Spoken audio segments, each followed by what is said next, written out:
Sahyadri furniture घेऊन आला आहे तुमचं घर सजवण्यासाठी तुमच्या बजेटमध्ये। आकर्षक शोकेस, बेड, सोफा सेट, दिवाण, डायनिंग टेबल आणि खुर्ची मिळण्याचे सर्वात मोठे दालन। आमचा पत्ता Sahyadri furniture and gifts, Sangli Tasgaon road, Kavathe एकंद।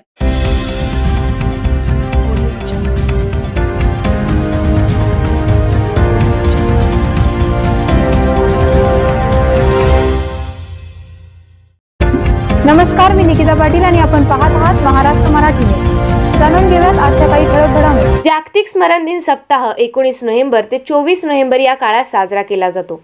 या निमित्त महामार्ग पोलीस केंद्राच्या वतीने प्रबोधनपर कार्यक्रमाचे ठिकठिकाणी आयोजन करण्यात आले।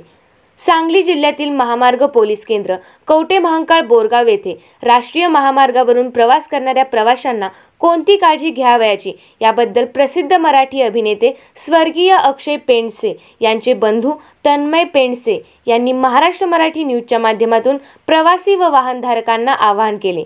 चला तर मग पाहूया तन्मय पेंडसे यांच्याच शब्दात महाराष्ट्र मराठी न्यूजचा एक्सक्लुझिव्ह। महामार्ग पोलीस मदत केंद्र कवठे महांकाळ सांगली इथल्या सर्व नागरिकांना माझं कळकळीचं आवाहन आहे की आपण जेव्हा रस्त्यांवरती जात असतो, रस्त्यांवरचे नियम जेव्हा पाळत असतो, बऱ्याच वेळा आपल्या खूप गोष्टींकडे दुर्लक्ष होतं आणि प्रत्येक वेळेस आपण पोलिसांना जबाबदार धरतो की पोलीस आहेत, मग आम्ही पोलीस आहेत तर मग आम्ही काय बाकी गोष्टी करायच्या, पण तशा गोष्टी नसतात। सगळ्यात महत्त्वाचे असते की स्वयंशिस्त। पोलीस हे आपल्या मदतीला आहेत। पोलिसांची जबाबदारी ते अत्यंत चोखपणे पार पाडत असतात आणि महामार्ग पोलिसांचं काम हे अत्यंत अवघड असतं, कारण आम्ही त्यांच्याबरोबर आता इतके वर्ष काम करतोय। सगळ्यात महत्त्वाचा विषय मला जाणवतो की आपण पहिले स्वयंशिस्त स्वतःला लावली पाहिजे। आपण गाड्यांच्या कंडिशन्स, आपल्या टायरची कंडिशन्स, त्याच्यानंतर आपली स्वतःची मानसिक स्थिती, ह्या सगळ्या गोष्टींचं पालन आपण रस्त्यांवरती गाडी चालवताना मोठ्या प्रमाणावर केलं पाहिजे। तसंच कुठल्याही प्रकारे रस्त्यावर गाडी चालवताना कृपया दारू पिऊन गाडी चालवू नका। सीट बेल्टचा वापर करा। तर नाईट ड्रायव्हिंग शक्यतो टाळा, कारण एक असा साधारणतः एक सर्वे असा आलेला आहे की रात्रीच्या ॲक्सिडेंटचं जे प्रमाण आहे महामार्गांवरचं ते जवळपास 300% अधिक आहे। त्यामुळे खूप रात्री प्रवास करायचं टाळा। शक्यतो मी तर असं म्हणेन की शक्यतो रात्रीचे प्रवास करूच नका। अगदीच इमर्जन्सी असेल तर ते प्रवास तुम्ही करा। तसेच महामार्ग पोलीस हे आपली सर्व कर्तव्य अत्यंत चोखपणे पार पडतात। ते दिवस आहे का रात्र आहे हे कधीही न बघता सतत आपल्या कर्तव्यामध्ये कुठेही कसूर न पडता ते काम करत असतात।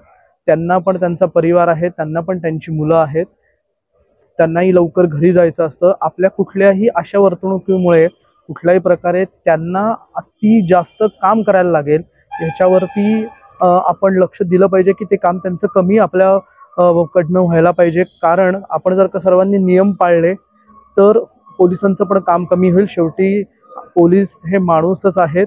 फक्त आपण मतदान केलं किंवा टॅक्स भरला म्हणजे आपली जबाबदारी संपली असं होत नाही। रस्ते अपघातामध्ये भारतामध्ये साधारणतः वर्षाला 1.5 लाख लोकांचा मृत्यू होतो। त्याच्यामध्ये 17 ते 45 वयोगटातले 70% लोक आहेत।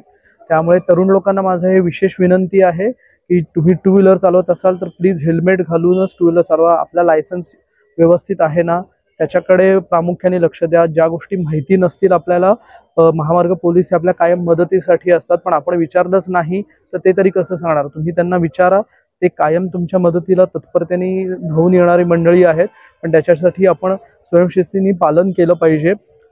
बऱ्याचशा गोष्टी ज्या आहेत की रात्री मध्येच गाडी थांबवणं, या गोष्टी करू नका। टेक्निकल गोष्टी ज्या आहेत त्या शिकून घ्या। हॅझार्डस लाईट केव्हा लावले पाहिजेत, फक्त पोलीस दिसल्यानंतर सीट बेल्ट लावणं हे प्लीज बंद करा।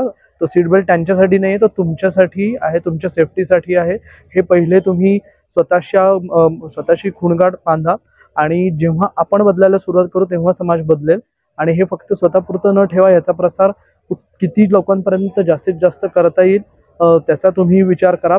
मृत्युंजय दूतच्या माध्यमातून एक मोठं कार्य महामार्ग पोलीस उभे करतायत। आज मृत्युंजय दूत सुद्धा स्वतःच्या जीवाची पर्वा न करता पोलिसांच्या हाकेला रात्री अपरात्री बेरात्री सर्व पद्धतीने ते मदतीला येतात। आज त्यांचा सुद्धा म्हटलं तसं जीव आहे। ते कुठल्याही गोष्टीची पर्वा न करता प्राणपणाने आज रस्त्यांवरती मदतीला येतात। आपल्या चुकीमुळे कुठल्याही प्रकारे त्यांना कुठलीही दोषीस लागू नये ही सगळ्यांनी काळजी घेणं अत्यंत गरजेचं आहे। कुठेही नवीन कल्पना सुचली तर तुम्ही त्या प्लीज मृत्युंजय दूत किंवा महामार्ग पोलीस मदत केंद्रावरती सांगा। पोलीस आपलेच बांधव आहे, सरकारही आपलं ऐकतं। तर माझी सर्वांना कळकळीची हात जोडून विनंती आहे की या सर्व नियमांचं पालन करून तुम्ही महामार्ग पोलिसांना आणि मृत्युंजय दूत यांना मोठ्या प्रमाणावरती मदत करा. हे जाळं पूर्ण महाराष्ट्रभर पसरवा, कारण महाराष्ट्र 2 नंबरवरती आहे रस्ते अपघातामध्ये. आपल्याला हा आकडा बदलायचा आहे, पण हे सगळं एकत्रित फक्त हे पोलिसांचं किंवा मृत्युंजय दूत यांचं काम नाही, आपल्या सगळ्यांचं हे काम आहे. हा आपला कलेक्टिव्ह एफर्ट झाला तरच महाराष्ट्रामध्ये देशामध्ये होणारे मृत्यू कमी होतील आणि पोलिसांचं आणि मृत्युंजय दूत यांचं काम सोपं होईल. आपण त्यांना सगळ्यांनी मिळून सहकार्य करूया, ही माझी तुम्हाला कळकळीची विनंती आहे. धन्यवाद. महाराष्ट्रातील प्रत्येक जिल्हा आणि तालुका अपडेट बातम्या पाहण्यासाठी Maharashtra Marathi news channel subscribe करा आणि बेल आयकॉन बटन दाबा. महाराष्ट्र मराठी न्यूज अपडेट रहा.